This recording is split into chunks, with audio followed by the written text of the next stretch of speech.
Bonjour tout le monde. Dans cette nouvelle vidéo, je vais vous montrer comment calculer les allocations de congé d'un employé et comment fractionner son nombre de jours de congé. Ceci à partir de notre logiciel VLP. Bon, pour cela, je vais choisir l'employé Yemjo Christine, directrice commerciale, dont je vais calculer ses congés. Donc, ses congés, la valeur de ses congés doit venir apparaître ici. Donc, pour calculer ces allocations de congés, je me positionne dans la feuille état des salaires, comme je suis déjà, et je me positionne sur une cellule quelconque de sa ligne. Une fois que je suis là, je viens dans le groupe employé. Donc, dans le groupe employé, je clique sur saisir les données salariales. Donc, une fois que je suis sur la fenêtre de saisie des données salariales, je viens au niveau de allocation de congés, puisqu'en réalité, c'est dans cette case-ci que la valeur des allocations de congés doit venir apparaître. Donc, pour calculer ces allocations de congés, je clique sur le bouton qui est devant allocation de congés. Donc, dès que je clique, j'ai cette fenêtre-ci. C'est dans cette fenêtre que tous les calculs vont se faire. Donc, les valeurs à renseigner pour pouvoir avoir le montant des allocations de congés ici. Et pour le fractionnement des congés, c'est dans cet onglet-ci. Pour le fractionnement des congés, donc les congés pris, les congés restants, les congés acquis. Donc, c'est ici que ça se passe. Bon, concernant le calcul des congés, comme je disais, c'est dans cette fenêtre-ci. Ce qu'il faut savoir, c'est que les cases en vert, vous n'avez rien à faire dans les cases en vert. Les données se calculent automatiquement. Donc, partout où c'est en vert là. Donc, les cases que vous devez renseigner pour avoir les données souhaitées, ce sont les cases en blanc. Donc, pour le calcul des allocations de congés, j'ai d'abord le premier critère, le critère d'âge, puisque les mineurs ont droit à 2,5 jours de congé par mois. Et la fraction utilisée, c'est 5 sur 48. Bon, dans le cas de Madame Yemjo Christine, Madame Yemjo Christine est née en 1986. 1986. Donc, 35 ans. Donc, son nombre de jours de congé par mois, c'est 1,5. Et la fraction utilisée, c'est 1/16e. L'autre critère, c'est le critère d'ancienneté. Ce qu'il faut savoir, c'est que les anciens dans l'entreprise ont droit à 2 jours supplémentaires de congé par tranche de 5 ans d'ancienneté. Donc, ça veut dire ici, vu que Madame Yemjo a été embauchée le 22/7/2009, son ancienneté, c'est 12 ans. Donc, elle a dans les 12 ans, nous avons 2 tranches de 5 ans. Donc, elle a droit à 4 jours supplémentaires de congé. Donc, puisque c'est 2 jours par tranche de 5 ans d'ancienneté, puisqu'elle a 2 tranches, donc ça fait 4 jours au total. Donc, c'est ce que l'application va calculer tout à l'heure. Le troisième critère, c'est le critère de mère salariée. Ce qu'il faut savoir, c'est que les mères salariées ont droit à 2 jours supplémentaires de congé par enfant de 6 ans ou moins de 6 ans. Donc, Madame Yemjo, c'est une mère et elle a 2 enfants de 6 ans ou moins de 6 ans. Donc, ça veut dire que son nombre de jours supplémentaires pour le critère de mère salariée, c'est 4 jours. Donc, c'est ce que l'application va calculer tout à l'heure ici. Maintenant, pour le décompte des congés, si on suppose que Madame Yemjo a fait 16 mois de travail ininterrompu, puisqu'en réalité, pour avoir droit au congé, vous devez faire 12 mois de travail. Si vous n'avez pas fait au moins 12 mois, vous n'avez pas droit au congé. Mais Madame Yemjo, dans notre cas, on va supposer qu'elle a fait 16 mois de travail, donc du 17/5/2020 au 2/10/2021. Dans le 02/10/2021. Donc, ça fait durée de travail réellement comptée après 12 mois. Donc, ça fait 16 mois. Durée principale de congé. Donc, c'est ici, là, c'est 16 fois 1,5. 24. Durée supplémentaire de congé, critère d'ancienneté. Donc, pour les deux, là, ça fait 4 jours supplémentaires. Ici, durée supplémentaire de congé, critère de mère salariée, ça fait 4 jours. Donc, pour les 2 enfants. Donc, pour une durée supplémentaire totale de congé de 8. Normalement, cette durée supplémentaire-là, c'est sur 1 an. Mais puisqu'elle a fait 16 mois, nous devons calculer le prorata de la durée supplémentaire. Donc, ça fait, l'application a calculé, ça fait 11 jours de congé supplémentaires. Donc ça c'est au prorata. Donc pour une durée totale de congé, dans le nombre de jours ouvrables, puisqu'on ne tient pas compte des dimanches. Donc c'est 35 jours de congé, donc 24 plus 11, 35 jours.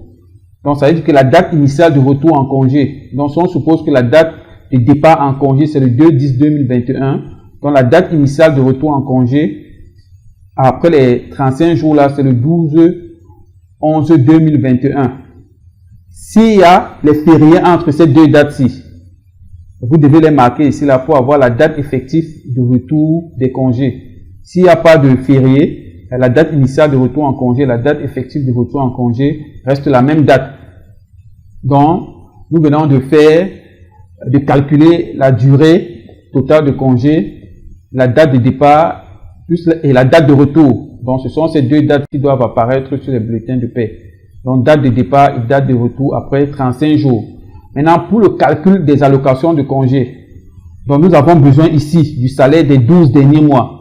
L'application vous donne deux possibilités, soit de saisir manuellement si vous avez le salaire des 12 derniers mois. Bon, ici nous parlons du salaire net des 12 derniers mois. Si vous avez cette valeur, vous saisissez ici. L'application calcule les allocations de congé principales, les allocations de congé supplémentaires et l'allocation de congé total. Bon, si dans le cas d'espèce, vous avez déjà tous les données des salaires des 12 derniers mois dans l'application, puisque ici nous faisons la paie de septembre. Donc ces salaires-ci là, donc de août de l'année N, donc 2021 à N-1 2020, donc jusqu'ici là, jusqu'en septembre. Donc de août jusqu'à là, toutes ces parties-ci, de décembre 2020 jusqu'en septembre 2020. C'est la somme de ces salaires-là, puisque ça fait 12 mois. 1, 2, 3, 4, 5, 6, 7, 8, 9, 10, 11, 12. Ce sont ces 12 mois-là qui font 13 200 000. Donc ça, c'est le salaire des 12 derniers mois. Donc vous revenez sur le calcul des allocations de congé. Si dans l'application, vous avez déjà ces valeurs, vous cliquez juste ici, calcul automatique, sur la case à cocher. Donc dès que vous calculez, le salaire des 12 derniers mois est appelé, l'allocation de congé principale est calculée, l'allocation de congé supplémentaire, et ça vous donne l'allocation de congé total. Si vous n'avez pas ces valeurs dans l'application, vous pouvez, si par exemple j'efface là, vous voyez ces zéros, j'écris 13 200 000. Ça recalcule également l'allocation de congé. Donc c'est la même valeur. Donc je clique sur affecter. Donc quand je clique sur affecter, j'ai la valeur des allocations de congé qui vient là. Donc dès que je clique sur modifier, j'ai la valeur de congé qui est venue apparaître sur la case dont je faisais allusion au départ, donc les 1 604 167. Une fois que c'est là, je calcule l'ensemble des impôts et retenues intégrant ces congés-là. Donc je viens ici calculer les RTSPS d'un employé. Les calculs des retenues salariales et sociales de l'employé IMDIO Christine terminé. Donc j'ai calculé, je peux simuler son bulletin de paie. Donc pour simuler son bulletin de paie, je viens dans le groupe bulletin de paie. Je clique sur créer le bulletin de paie d'un employé. Voilà. Création du bulletin de paie de l'employé IMDIO Christine terminé. Donc j'ai son allocation de congé là, avec ses 35 jours et la valeur de l'allocation de congé. Donc voilà son brut et j'ai son net à payer là. J'ai son net à payer. Et maintenant, ça c'est les congés acquis, les 35. Je suppose ici dans le cas-ci que tous les congés ont été pris. Donc ça veut dire, comme dans la fenêtre de calcul de congés, sa date de départ en congé c'est du 2-10-2021 et sa date de retour en congé c'est le 12-11-2021. Maintenant, je veux fractionner ces jours de congé pour les besoins de service. L'entreprise décide de ne pas lui accorder les 35 jours, de prendre d'abord par exemple 20 jours. Bon, pour faire ça, je vais d'abord supprimer ce bulletin-ci, puisque je vais émettre un nouveau bulletin avec le jour de congé fractionné. Donc je supprime. Donc je viens tout sur sa ligne là. Joe là, je viens d'employer, saisie des données. Je n'ai plus de problème au niveau des calculs des allocations de congés, c'est bon. Ce que je vais faire ici là, c'est le fractionnement des jours de congé. Pour fractionner, je viens dans l'onglet fractionnement jours de congé. Donc, c'est ces valeurs-ci que j'avais. Je veux plutôt, sur les 35 jours, nombre de congés pris N. Je mets 20 jours. Donc, ça veut dire que sa date initiale de retour en congé, c'est 26. Ici, je ne tiens pas en compte de dimanche. Je suppose qu'il n'y a pas de férié. Donc, la date effective de retour en congé, c'est le 26/10/2021. Par la suite, je peux venir renseigner ces tableaux-ci là, ces autres, puisque ça, c'est la fraction 1.